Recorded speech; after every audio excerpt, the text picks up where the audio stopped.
Guys welcome back to our channel Mumbai పిల్ల. ఎలా ఉన్నారు అందరూ? నేనైతే చాలా బాగున్నాను. ఇప్పుడు మనం వెళ్ళిపోతున్నాం శ్రావణ మాసం స్పెషల్ మంగళ గౌరి పూజ సెలబ్రేషన్స్కి. పూర్తిగా మరాఠీ స్టైల్లో జరుపుకుంటారు. ఎలా ఉంటుందో మీకు కూడా చూపిద్దామని వెళ్తున్నాను. అయితే మా క్వార్టర్స్ నుంచి 1.5 కిలోమీటర్ దూరంలో ఉంది.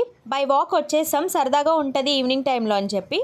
ఈ శారీ మీలో ఎవరికైనా నచ్చినట్లయితే మీషోలో అవైలబుల్గా ఉంది, తీసుకోండి. నాకైతే చాలా కాంప్లిమెంట్స్ వచ్చాయి. ఇంకా ఈవెంట్ హాల్లోకి ఎంటర్ అయిపోయినాం. ముంబైలో ఎక్కడ చూసినా ఛత్రపతి శివాజీ స్టాచ్యూనే కనిపిస్తుంది. ఈవెంట్ హాల్ అంబియన్స్ అయితే సూపర్ ఉంది. లుక్ వైజ్ చాలా బాగుంది. 6:30కి ప్రోగ్రామ్ స్టార్ట్ అవుద్ది అని చెప్పారు. అందుకోసమే మేమే లేట్ అయ్యామేమో, ఇంటి దగ్గర 6:30కి స్టార్ట్ అయ్యాం అనుకున్నాం. తీరా చూస్తే ఎవ్వరూ రాలేదు, ఓన్లీ డాన్సర్స్ మాత్రమే వచ్చారు. వాళ్ళు కూడా స్టేజ్ మీద ఫొటోస్ తీసుకుంటున్నారు. వాళ్ళ లుక్ మరాఠీ స్టైల్లో ఎలా ఉంటుందో చూపిద్దామని చెప్పి మేము కూడా వాళ్ళతో ఫొటోస్ తీసుకున్నాం. ఇంకా ఫ్లెక్సీతో తీసుకున్నాం ఈ ప్రోగ్రామ్ దేనికోసం అని చెప్పి. ఇక్కడ అక్క వాళ్ళు ఫోటో అనుకొని స్టిఫ్గా ఉన్నారు, తర్వాత వీడియో అని చెప్తే నవ్వుతున్నారు. ఇవే కాంపిటీషన్లో గెలిచే వాళ్ళకి ఇచ్చే ప్రైజెస్. ఇందులో మరాఠీ స్టైల్లో క్వశ్చన్స్ అడిగి ఏదో ప్రోగ్రామ్ పెడతారంట. ఫస్ట్ ప్రైజ్ గెలుచుకున్న వాళ్ళకి గోల్డ్ రింగ్ ఇస్తున్నారు. మొత్తం డిఫరెంట్గా ఉంది. వీళ్ళు శారీ డ్రేపింగ్కే 8-9 మీటర్స్ వరకు కావాలంట. గోల్డ్ ఆర్నమెంట్స్ వేసుకొని లుక్ అయితే సూపర్ ఉంది. మా పిల్లల్ని అయితే తీసుకురాలేదు, ఈ బుడ్డలను చూస్తే అనిపించింది తీసుకురావాల్సిందని. ఒక్కొక్కరిది ఒక్కొక్క ఏజ్ ఉంది, కానీ చాలా బాగా డ్యాన్స్ చేశారు. ఎన్ని రోజులు ప్రాక్టీస్ చేశారో తెలీదు.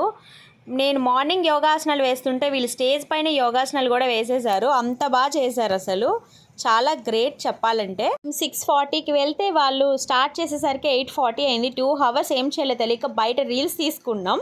ప్రోగ్రామ్ ఇంకా స్టార్ట్ అవ్వట్లేదు, ప్రైజెస్ ఇచ్చేయండి తీసుకెళ్ళిపోతామని చెప్పి జోక్స్ ప్లే చేసుకుంటున్నాం. మేము తెలుగులో మాట్లాడుకుంటున్నాం, మేము ముగ్గురం, ఎవరికి అర్థం కాకూడదని చెప్పి. మా ముందు సీట్లోనే తెలుగు వాళ్ళు కూర్చున్నారు. ఆ విషయం మాకు తెలియదు. వాళ్ళు రియాక్ట్ అయ్యేసరికి మేము షాక్ అయ్యాం. ఇంకా మాకు కొత్త ఫ్రెండ్ దొరికేసినట్టే. ఆంటీ వాళ్ళైతే పూజకు కూడా ఇన్వైట్ చేశారు మాకు. వచ్చేటప్పుడు ఈవెంట్ హాల్ అంతా ఎంత ఖాళీగా ఉంది, ఇప్పుడు చూడండి మొత్తం ఫిల్ అయిపోయింది. నా కష్టాలు చూడండి. వీడియో కోసం మొత్తం వీడియో క్లిప్ తీసాను, ఒక 5 minutesది. ఇంకో వీడియోలో పోస్ట్ చేస్తాను ఆ డాన్స్ ఎలా ఉంటుంది మరాఠీ స్టైల్లో. ఇంతకీ అక్క హెయిర్ ఒరిజినలా డూప్లికేటా ఒకసారి చెప్పండి. నాకు తెలిసి మీకు కూడా సేమ్ డౌట్ వచ్చి ఉంటుంది, అందుకే ఒకసారి హెయిర్ చూపిస్తున్నా.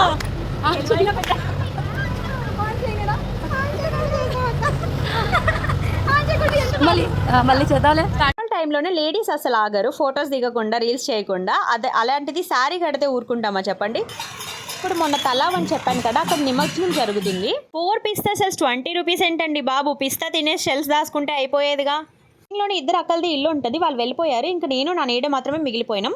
ఎండింగ్ వరకు ఉందామనే వెళ్ళాం, కానీ లేట్గా స్టార్ట్ అయ్యేసరికి మధ్యలోనే వచ్చేసాం. అవుతుందని తెలియకుండానే వంట చేయకుండా వెళ్ళిపోయినాం. వచ్చేసరికి మా ఆయన చికెన్ కర్రీ, రైస్ అండ్ రోటీ చేసి పెట్టారు. బయటికి వెళ్ళడం వలన అక్క వాళ్ళ హస్బెండ్, ఇంకో అక్క వాళ్ళ హస్బెండ్, మా ఆయన ముగ్గురు బలైపోయినారు. ముగ్గురు వంట చేయాల్సి వచ్చింది. తెలుసుంటే ఫుడ్ ప్రిపేర్ చేసి వెళ్ళే వాళ్ళం, తెలియదు ఇంకా మళ్ళీ రిటర్న్ ఎందుకు రావడం అని చెప్పి మేము ప్రిపేర్ చేసేస్తాం అన్న. అంతే ఇంకా vlog. Thank you for watching. Subscribe.